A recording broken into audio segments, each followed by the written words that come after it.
All right, guys, so we have rounded out No Tale to Tell. I am here to give you my final thoughts about it, all right? So, this drama, I will say, is a good one that I feel like I would recommend. Um, it's one that like I felt like I had like kind of like mixed emotions with it in the sense that like I started it out like thinking that like okay, yeah, this is a good drama. Nothing too special. Then I went to like, okay, you know what? I think I like this drama, because I was like tuned in every week for it. And then I kind of went back to like, okay, yeah, it's all right, it's good, ultimately it's good. I that's what I can say about it. Like, I don't think that it's necessarily there's no boring moments about it, so to speak. I started to think like in the beginning I was saying how Kim Young's voice, um this is probably that one drama that I feel like, her voice is probably like is coming back to her with, in the sense that she's like, it sounds very playful. Because I was like, okay, yeah, is this getting too much? Is it getting too playful? You know, um, in a sense that it's like, where it can become like childish. I was thinking that in the beginning, but then like, but her being a good actress, she can give you like a good, mean face, and her serious moments really do like it's believable. Like she can definitely give off serious.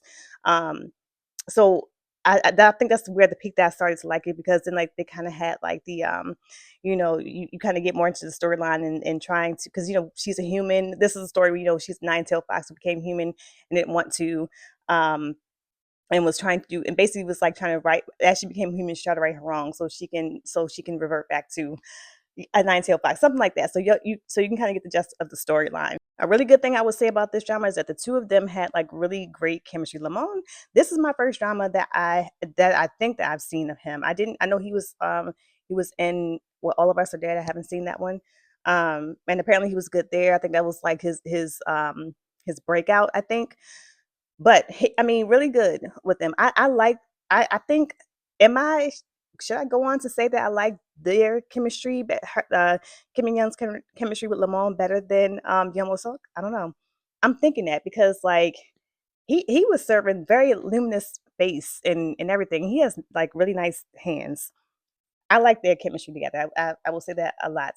But I will say too that like I think that they rushed the ending for the most part. That weird shaman guy, I feel like they could have done a little bit more to his story in the end, him and that eight-tailed fox, because they in the end I feel like the ending had very much potential. It's just that like they kind of breezed through a little bit. Those two that I just mentioned, like their storyline could have gotten a little, they could have added something a little bit to it, because like they're like his the shaman's demise, I felt was like super quick for him to have been inserted into this drama as much as he was. um the best friend, I think he was there as much as he needed to be, because really this was like a love story. My biggest pet peeve though was the fact that they, in the end, spoiler if you have not seen it or if you have not made it this far, they had that time lapse. I cannot stand a time lapse in a rom com. I feel like it just makes no sense. And then 10 years, 10 years.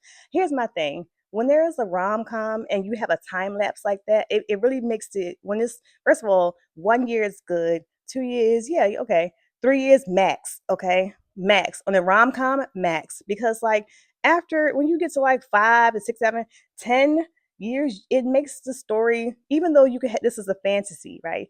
It makes the story unbelievable. It makes it the romance unbelievable. Like it's not believable at that point, the romance itself. Because it's like after 10 years is a long time to be waiting for someone. I mean, I guess if you're depressed, then maybe the guy was a famous soccer player, 10 years, and he's still waiting for this nine-tailed fox to come back. I mean, I don't know. I hate that in a rom com, a time lapse like that long. It makes no sense to me. That pissed me off a lot. And then the her have been coming, like, haven't really been around for what, came back like a year before he finally realized that she was back. Like, that part right there is just, I don't know. That's the part that really pissed me off about the story, because again the ending had a lot of potential. It could have been a little bit like more detailed and made a little bit more sense, but it had a lot of potential. But that time lapse pissed me off. But anyway, that's my rant about No Tale to Tell. I want to know what you guys, what's your thoughts about the drama after completing it. Are you still watching? Let me know in the comments and follow for more.